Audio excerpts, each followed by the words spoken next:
अध्याय 20 बकवास से भरा 2। अगर उसने पिताजी से इस बारे में एक शब्द भी कहा तो मैं बर्बाद हो जाऊंगी। केट को अब जाकर अपने कृत्य की गंभीरता का एहसास हुआ जब वह बाथरूम में पानी के टब में अकेली बैठी थी। उसके पिता ने ये स्पष्ट कर दिया था कि उन्हें एलेसेंड्रा के साथ अच्छा व्यवहार करना होगा, लेकिन वह एलेसेंड्रा को अपने ऊपर हुक्म चलाने की अनुमति कैसे दे सकती थी? एलेसेंड्रा के साथ अच्छा व्यवहार करने का क्या मतलब है जब वह एडगर को 2 दिनों में मुझे अपने साथ ले जाने के लिए कहेगा? केट ने टब के किनारे पर अपना सिर टिकाते हुए आह भरी। वे उसके सिर में गैस भर देंगे। हमें उसे उसकी जगह याद दिलानी चाहिए।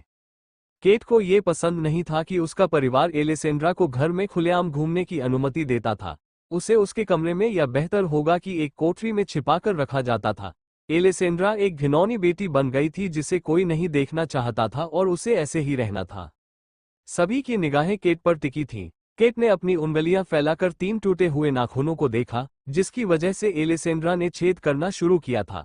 उसके माता पिता ने उसे कभी भी घर का काम करने या नौकरों द्वारा किए जाने वाले काम करने के लिए नहीं कहा, लेकिन एलेसेंड्रा ने उसे ऐसा करने के लिए कहा और अब उसके खूबसूरत नाखून बर्बाद हो गए हैं। मैं एलेसेंड्रा के प्रति दयालु नहीं रहूंगी, केट ने मन बना लिया। वह ऐसा नहीं कर सकती थी, भले ही वह अपनी पूरी कोशिश कर ले। वह एलेसेंड्रा से बहुत नफरत करती थी। मैं उसे एडगर द्वारा प्रपोज किए जाने पर पछताने पर मजबूर कर दूंगी। मुझे एक कोठरी बनानी चाहिए और उसे उसमें फेंक देना चाहिए, ताकि वह कभी दिन की रोशनी न देख सके। तुम वहां नहीं जा सकते। केट ने अचानक हुए शोर से भ्रमित होकर अपने बाथरूम के दरवाजे की ओर देखा। उसकी निजी नौकरानी जानती थी कि जब वह नहा रही हो तो उसे किसी को भी अंदर नहीं आने देना चाहिए। अचानक बाथरूम का दरवाजा खुला, लेकिन केट ने अभी तक उस व्यक्ति को नहीं देखा था। क्या तुम पागल हो गई हो, एलेसेंड्रा? केट उठ बैठी जब एलेसेंड्रा हाथ में बाल्टी लेकर उसके सामने आई। ये भयानक गंध क्या है? केट ने अपनी नाक ढक ली क्योंकि उसके बाथरूम में भयानक गंध भर गई थी। यह मृत बिल्ली के बच्चे से भी ज्यादा खराब थी। केट, अभी जाकर मेरी माँ की ड्रेस खोदकर निकालो, एलेसेंड्रा ने दांत पीसते हुए कहा। वह केट को सही काम करने का सिर्फ एक मौका दे रही थी। क्या तुम पागल हो? मैं कीचड़ से लथपथ कुछ क्यों खोदूंगी? मेरे कमरे से निकल जाओ। क्या तुम्हें पता नहीं है कि तुम कितनी बदबूदार हो? केट उस गंध को बर्दाश्त नहीं कर सकी जो एलेसेंड्रा के पीछे पीछे आ रही थी। आखिर यह गंध इतनी जानी पहचानी क्यों है? तुम बकवास से भरी हो केट। एलेसेंड्रा ने बाल्टी में रखी सामग्री केट की ओर फेंकी। केट की आंखें खुली की खुली रह गईं क्योंकि एक भूरे रंग का पदार्थ उसके चेहरे और टब के आसपास के क्षेत्र की ओर उड़ रहा था। क्या है? केट चुप हो गई क्योंकि उसने टब में कुछ तैरता हुआ देखा, जिसने पानी को क्रिस्टल साफ से भूरे रंग में बदल दिया। अगर संभव हो तो केट की आंखें चौड़ी हो गईं जब उसे एहसास हुआ कि एलेसेंड्रा ने उस पर क्या फेंका था। उसे अंदाजा लगाना चाहिए था कि यह गंध घोड़े की गंदगी के अलावा और कुछ नहीं थी, लेकिन ये बात उसके दिमाग में पहले नहीं आई थी। केट ने टब से बाहर निकलने की कोशिश की ताकि वह चारों ओर तैर रहे मल से बच सके, हालांकि उसका सिर पहले से ही उसमें डूबा हुआ था। दुर्भाग्य से जैसे ही वह टब से बाहर निकली, केट मल पर फिसल गई और पानी फैल गया और वह घोड़े के मल में गिर गई जो टब में नहीं गया था। नहीं नहीं नहीं, केट और भी ज्यादा घबरा गई क्योंकि उसका पैर अब मल से ढका हुआ था। वह लगभग उल्टी करने लगी, उसे देखकर, और उसकी गंध से घृणा होने लगी। यह आपके व्यक्तित्व के अनुकूल है केट। क्या आपने सच में सोचा था कि मैं आपको मेरी माँ की ड्रेस खराब करने की अनुमति दूंगी? आप पागल ही होंगी, एलेसेंड्रा ने कहा, पानी चालू करने के लिए सिंक की ओर बढ़ते हुए जबकि केट का मूड खराब होने लगा था। एलेसेंड्रा ने बाल्टी को सिंक में रख दिया ताकि वह आधी भर जाए, जबकि वह उसे घुमाकर शेष बचे मल को ताजे पानी में मिला देती थी। इसे मुझसे दूर करो, केट ने चिल्लाते हुए एक कपड़ा पकड़ा और उसे पोंछना शुरू किया। वह ठंडे फर्श पर नंगी थी और उसकी मदद करने वाला कोई नहीं था। उसने जल्दी से अपने चेहरे, हाथों और बालों से गंदगी को साफ किया, लेकिन उसकी गंध ऐसी थी कि वह आसानी से छुटकारा नहीं पा सकी। उसे ऐसा लगा जैसे वह उसके मुंह में है और हर बार जब वह निगलती है तो उसे इसका स्वाद आता है। मैं इसके लिए तुम्हें मार डालूंगी, आह! केट चिल्लाई जब एलेसेंड्रा ने दूसरा बैच उसके ऊपर फेंका। चूंकि अब पानी ज्यादा था, इसलिए कुछ पानी केट के मुंह में चला गया क्योंकि वह बात करते समय खुला हुआ था। ये केट के लिए अंतिम झटका था, जिससे वह फर्श पर ही उल्टी करने लगी। अगर तुमने कमरे में एक पैर भी रखा तो मैं उस पर और भी फेंक दूंगी। एलेसेंड्रा ने केट की नौकरानी सैली को घूर कर देखा जो केट की मदद करने के लिए चुपके से अंदर जाने की कोशिश कर रही थी। तुम इस केट के हर पल की हकदार हो। तुम घिनौनी और बकवास से भरी हो। एलेसेंड्रा ने खुद से कहा, मैं गलत थी जब मैंने कहा कि मेरी समस्या सिर्फ मेरे पिता के साथ है। मैं केट के प्रति बहुत दयालु थी। उसे खुशी थी कि उसे अपनी गलती का एहसास जल्दी हो गया। एलेसेंड्रा इन 2 दिनों के लिए केट के साथ खिलवाड़ नहीं करना चाहती थी, वह उसकी जिंदगी बर्बाद करना चाहती थी। मैं सुनिश्चित करूंगी कि हम बराबरी पर रहें। केट, तुमने मेरे साथ जो कुछ भी करना शुरू किया है, मैं उसका बदला चुकाऊंगी। मैं ऐसा करूंगी कि तुम्हारे पास मुखौटा पहनने के अलावा कोई विकल्प नहीं होगा और मैं तुमसे तुम्हारी खुशियां छीन लूंगी। क्या तुम्हें लगता है कि मैं तुमसे डरती हूँ? केट ने अपने मुंह से उल्टी के निशान पोंछे। क्या तुम्हें लगता है कि तुम मुझे डराते हो? नहीं, लेकिन तुम हमेशा मुझसे ईर्ष्या करती रही हो। केट, तुम कभी भी ध्यान न देने की स्थिति में नहीं रह पाती और यह खतरनाक ईर्ष्या तब शुरू हुई जब हम छोटे थे। एलेसेंड्रा केट के स्तर पर झुकी। तुम्हें हमारे पिता पर गुस्सा होना चाहिए था क्योंकि हमेशा एक पसंदीदा होता था, एक आदर्श बेटी जिसे वह हमेशा इस्तेमाल कर सकता था। केट ने एलेसेंड्रा की बातों से नाराज होकर उपहास किया। एलेसेंड्रा के मामले में ईर्ष्या करने की कोई बात नहीं थी। मैं तुमसे ईर्ष्या क्यों करूंगी? मैं सुंदर हूँ, स्मार्ट हूँ, सभी पुरुष मुझे चाहते हैं। तुम अतीत को भूलने की बहुत कोशिश करती हो, केट। एक समय था जब तुम मेरे साए में रहती थी और मेरे पिता मुझे इधर उधर घुमाते थे। हम अच्छी बहनें हो सकती थी अगर तुमने अपनी ईर्ष्या को बढ़ावा न दिया होता। मैंने तुम्हें माफ करने की बहुत कोशिश की क्योंकि तुम सिर्फ अपने पिता का ध्यान अपनी ओर आकर्षित करना चाहती थी, लेकिन तुम माफ करने से परे हो। मुझे नीची नजर से मत देखो। केट ने आगे बढ़कर एलेसेंड्रा के चेहरे से मुखौटा हटा दिया। जब उसका चेहरा छिपा होता तो एलेसेंड्रा के लिए बात करना आसान होता। एलेसेंड्रा लगभग लड़खड़ाते हुए आगे की ओर गिर पड़ी क्योंकि उसके चेहरे से मास्क को जोर से खींचा गया था। जब एलेसेंड्रा ने केट के हाथों से मास्क वापस लेने के लिए ऊपर देखा तो केट ने देखा कि निशान अभी भी स्पष्ट थे। तुम अभी भी घिनौनी हो, केट ने जीत के भाव से कहा। एलेसेंड्रा के पास ये कहने के लिए कोई जगह नहीं थी कि कोई उससे ईर्ष्या करता है, जबकि उसका चेहरा भयानक था। अगर मैं भी तुम्हारी जगह होती तो मैं अपना चेहरा दुनिया से छिपा लेती। केट ने चौंककर मास्क को और दूर कर दिया जब उसने सोचा कि एलेसेंड्रा उसे पकड़ने की कोशिश कर रही है, लेकिन आश्चर्य की बात यह रही कि एलेसेंड्रा ने उसे धक्का दे दिया। केट जिस तरह से बैठी थी, उसकी बदौलत एलेसेंड्रा सिर्फ एक हाथ से केट को पीछे की ओर धकेलने में सक्षम थी और फिर केट के दोनों हाथों को पकड़कर उसे गीले फर्श पर दबा दिया। केट के शरीर का पिछला हिस्सा फर्श पर बचे हुए हिस्से से ढका हुआ था। केट ने एलेसेंड्रा की पकड़ से बाहर निकलने के लिए संघर्ष किया और अपने पैरों का इस्तेमाल करके एलेसेंड्रा को अपने ऊपर से हटाने की कोशिश की, लेकिन ये काम नहीं आया। मेरे ऊपर से हट जाओ, सैली, अभी मेरी मदद करो, केट ने नौकरानी को चिल्लाकर कहा।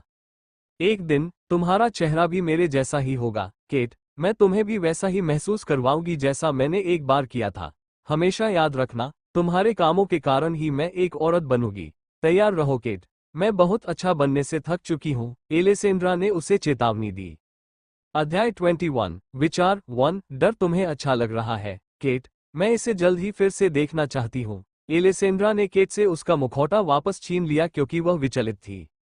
एलेसेंड्रा ने केट का दूसरा हाथ छोड़ दिया क्योंकि वह जो करने आई थी वह खत्म हो चुका था। उसने अपना मुखौटा वापस अपने चेहरे पर लगाया और केट की दयनीय स्थिति को देखते हुए खड़ी हो गई। तुम्हें उसे साफ करने में मदद करने के लिए और नौकरानियां लानी चाहिए। वह बहुत गंदी है, एलेसेंड्रा ने सैली से कहा जो दरवाजे के पास सदमे में खड़ी थी। सैली ने पहले कभी किसी को केट को इतना शर्मिंदा करते नहीं देखा था। केट आमतौर पर सरगना होती थी, दूसरों को शर्मिंदा करने वाली, लेकिन अब वह नंगी होकर मल में लेटी थी। यह उसके लिए एक अच्छा दृश्य था और यहाँ काम करने के दौरान पहली बार उसे एलेसेंड्रा पसंद आई। एलेसेंड्रा ने केट के मामले में वह किया जो कोई और नहीं कर सकता था। हेलो, एलेसेंड्रा ने सैली का ध्यान आकर्षित करने के लिए अपना हाथ हिलाया। ये स्पष्ट था कि नौकरानी को ये सब अच्छा लग रहा था, लेकिन अगर वह अपनी नौकरी बचाना चाहती थी तो उसे तुरंत केट की मदद करनी चाहिए। मैं अपनी माँ और पिताजी को ये सब बता दूंगी। केट गुस्से से आग बबूला होकर उठ बैठी। अपने जीवन में उसे कभी इस तरह शर्मिंदा नहीं होना पड़ा था।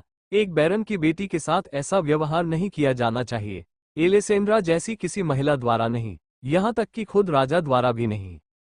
कृपया ऐसा करें, लेकिन लगता है कि आप एक महत्वपूर्ण विवरण भूल गए हैं। जब तक मैं ड्यूक से शादी करने वाली हूँ तब तक पिताजी कुछ नहीं कर सकते। वह बस इतना कहेंगे कि तुम इसके लायक हो और इस पर हंसेंगे जबकि तुम्हारी माँ अपनी जीभ काटती रहेगी। क्या तुम सच में अपनी सांस बर्बाद करना चाहते हो? मैं तुम्हारी स्थिति में कई बार आ चुकी हूँ और चुप रहना ही बेहतर है।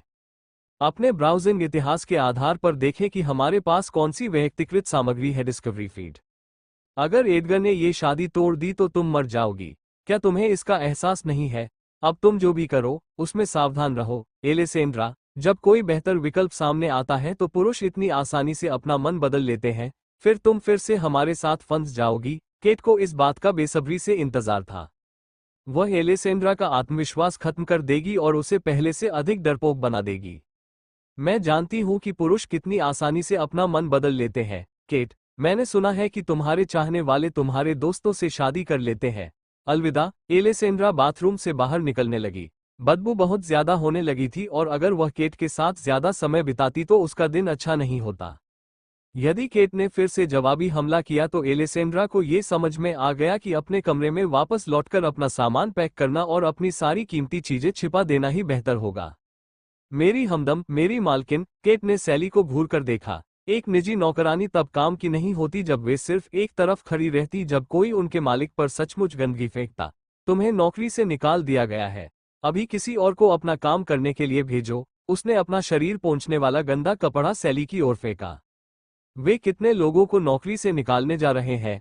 एलेसेंड्रा ने केट के बेडरूम से बाहर निकलते हुए बड़बड़ाया। घर पहले से ही खाली है। रसोइये सवा का काम करते हैं, माली कोचमैन का काम करता है, और आप जानते हैं कि हमारे पास एक गाय होगी जो सोचती है कि वह भी घोड़ा ही होगी। एलेसेंड्रा को नहीं पता था कि उसके पिता अपने पैसे से क्या कर रहे होंगे जिससे घर की हालत ऐसी हो गई। पार्टी पर खर्च किया गया पैसा ही सब कुछ बदलने के लिए काफी होता। उसने ये सब इसलिए किया क्योंकि उसे उम्मीद थी कि ड्यूक को केट में दिलचस्पी होगी, लेकिन ये काम नहीं आया। इतना पैसा खर्च करने के बजाय वे केट को ऐसी जगह क्यों नहीं ले जा सकते थे जहां ड्यूक अक्सर जाता हो? एलेसेंड्रा ने अपना सिर हिलाया। वे अपनी स्थिति को सुधारने के लिए केट की शादी पर निर्भर थे, लेकिन ऐसा करने के लिए सबसे उपयुक्त व्यक्ति अब एलेसेंड्रा से शादी करना था। अगर केट की शादी नहीं हो जाती तो मैं ही इस घर को बचा सकती हूँ, लेकिन ड्यूक को इस बात की परवाह नहीं है कि मेरे पिता उसे बड़ी रकम दे। एलेसेंड्रा ने मन ही मन सोचा, मैं ड्यूक से कोई पैसा भी नहीं मांगना चाहती। एलेसेंड्रा ने फुसफुसाते हुए कहा, मेरे पिता को जो कुछ उन्होंने बनाया है उसमें डूब जाने देना ही बेहतर है। फिर भी केट की शादी उन्हें बचा सकती है। एलेसेंड्रा को अभी तक समझ नहीं आया था कि क्या करना है। एडगर से उसकी सगाई हुए ज्यादा समय नहीं हुआ था। चीजों को जल्दबाजी में करने के बजाय योजना बनाने में समय लगाना बेहतर है। चीजों को जल्दी से जल्दी खत्म करने के बजाय उन्हें धीरे धीरे बर्बाद करना बेहतर होगा। उन्हें जल्दी से बर्बाद करना एलेसेंड्रा के लिए पर्याप्त संतोषजनक नहीं होगा। अपने बेडरूम की ओर जाने वाले हॉल में पहुंचकर एलेसेंड्रा ने बाहर जाकर जांच करने का फैसला किया कि केट ने बिल्ली का बच्चा और उसकी मां की पोशाक कहां दफना दी है। ये जगह ढूंढना मुश्किल नहीं था क्योंकि यह चींटी के टीले की तरह बाहर जमा गंदगी का एकमात्र टुकड़ा था। एलेसेंड्रा ने उस गड्ढे को देखा जिसमें उसकी मां की पोशाक दबी हुई थी। वह उसे खोदकर बाहर निकालने के लिए ललचा रही थी, लेकिन अगर वह ऐसा करती तो केट जीत जाती। केट को गड्ढा खोदने के बाद घुटनों के बल बैठकर फिर से गड्ढा खोदना केट को खुश कर देता। माँ, मुझे माफ कर दो। एलेसेंड्रा ने माफी मांगते हुए कहा कि वह ड्रेस को वैसे ही छोड़ देगी। यह उस बिल्ली के बच्चे के पास है जिसने आपके दूर रहने के दौरान मेरा साथ दिया था। यह मेरे पहनने से बेहतर हो सकता है। अगर आप कभी वापस लौटे और इसे लेना चाहें तो मैं इसे खुद खोदकर आपके हाथों में वापस रख दूंगी। मैंने आपके कुछ सामान बचाकर रखे हैं ताकि जब आप वापस आए तो मैं उन्हें आपको वापस कर सकूं। अगर आप मेरे लिए वापस नहीं आ सकते तो अपने सामान के लिए वापस आए। जब मैं उन्हें वापस कर दूं तो आपको मुझे मेरे पिता के पास यहाँ छोड़ने के लिए माफी मांगनी चाहिए। आपके पास इस बात का कोई अच्छा स्पष्टीकरण होना चाहिए कि आप क्यों भागे और अपनी बेटी को यहाँ क्यों छोड़ा, नहीं तो मैं अपने पिता के साथ साथ आपको भी बर्बाद कर दूंगा। एलेसेंड्रा ने अपनी मां को कभी माफ नहीं किया क्योंकि वह अपनी शादी से भागकर उसे छोड़कर चली गई थी। फिर भी एलेसेंड्रा धैर्यपूर्वक इंतजार कर रही थी कि उसकी मां अपनी बेटी को याद करे और उसके लिए वापस आए। वह सुनना चाहती थी कि उसकी मां क्या बहाना बनाएगी और वह इसके लिए क्या योजना बना रही है।